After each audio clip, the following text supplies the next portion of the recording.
Will gerrymandering be the downfall of our democracy? To help me parse through how the political landscape is on the brink of being upended by Republican legislatures across the country is Nicole Austin-Hillery, who is the Executive Director of U.S. Programs at Human Rights Watch. Nicole, thank you so much for being here. And I got to tell you, I am so excited to have you here and would love for you to give me your assessment of the current state of redistricting. What is the deal? Which states are gaining representation? Which states are losing it? Tell us what's happening.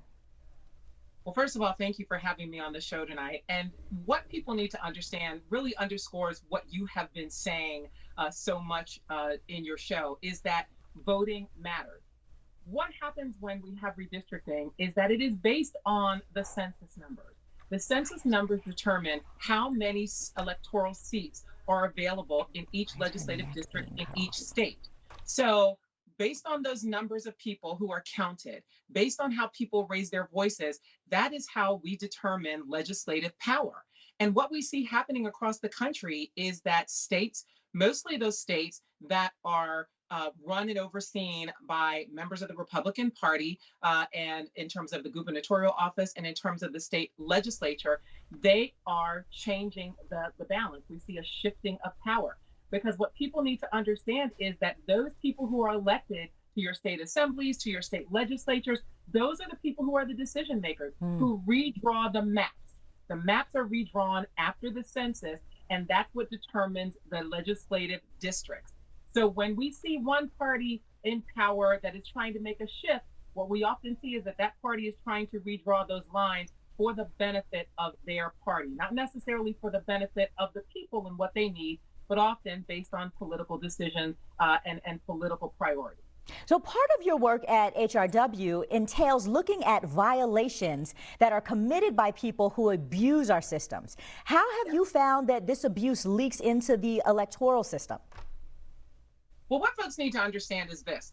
When we talk about voting rights, so many people in the United States think of it as a civil rights issue. Everyone needs to understand that voting is not just a civil rights issue, it is a human rights issue. It is a right that is guaranteed in the Universal Declaration of Human Rights. So we need to start thinking of that, of those issues as very inextricably linked.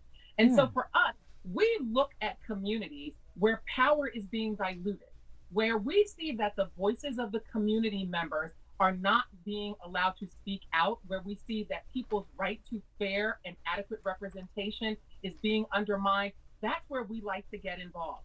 So we are not particularly per se a voting rights organization, but as a human rights organization, we like to be on the ground and working with communities whenever we see rights being violated. And if that voice, because everyone needs to know your vote is your voice and you have a right to that voice and to use it as you see fit. If that is being undermined, then your power, your ability to change your community, that is being impacted and your power is being lessened. So Nicole, girl, you know I am with you on all of this and is so excited that you're doing this work, and I think about it in a bit of a watchdog work kind of way. But I'm just curious, how do we actually hold people who are committing these, as you call it, human rights violations and abuses? How do we hold them accountable?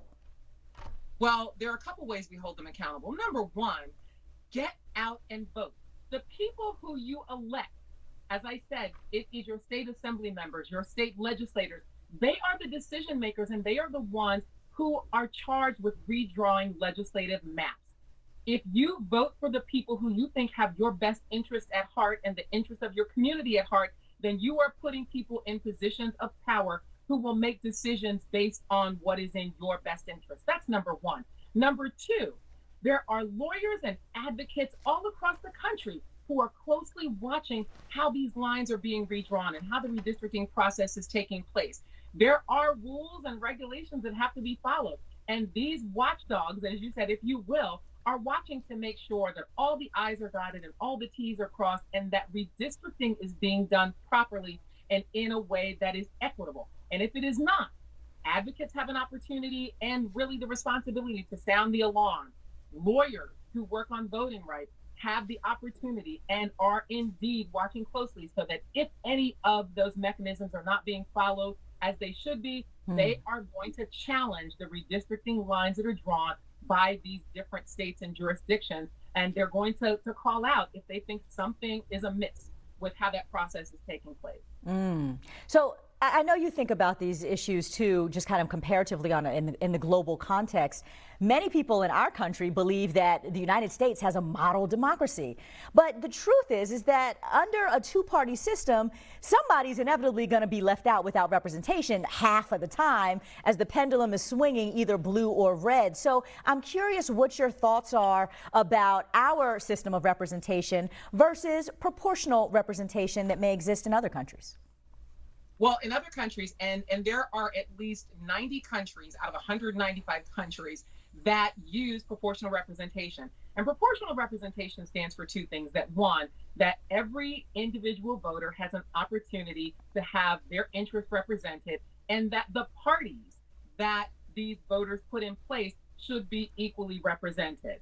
So in the United States, the fact that we have virtually a two-party system, and we all know there are other parties, but in essence, the way it works in this country is that we always have two parties that are the focal point of all of our elections. So that means there are people who are left out. So in those countries that use proportional voting, they really are making an effort to ensure that all voices are represented and are heard. And look, I will tell you, there are many, many experts, advocates, academicians who are really arguing that we in the United States, where we have what, again, as you say, is supposed to be the world's strongest and most effective democracy, that we really need to think more clearly about ways to ensure that all voices are heard and represented. Because there are so many voices, so many people that say this two-party system doesn't work for me. It does not allow me the opportunity to really have the needs of my community represented in the ways that I want. We need to figure out ways to allow more voices into this system, because that's really what a democracy is about, right? Indeed. It is about having as many voices as possible represented. Nicole, I'm going to have to leave it right here, but I'm definitely going to keep the conversation on Redistricting alive because this is all just so consequential, and I hope that you will come back and join me for another chat about all of this. Nicole Austin-Hillery, Executive Director of the U.S. Program at Human Rights Watch, thank you so much for your time tonight.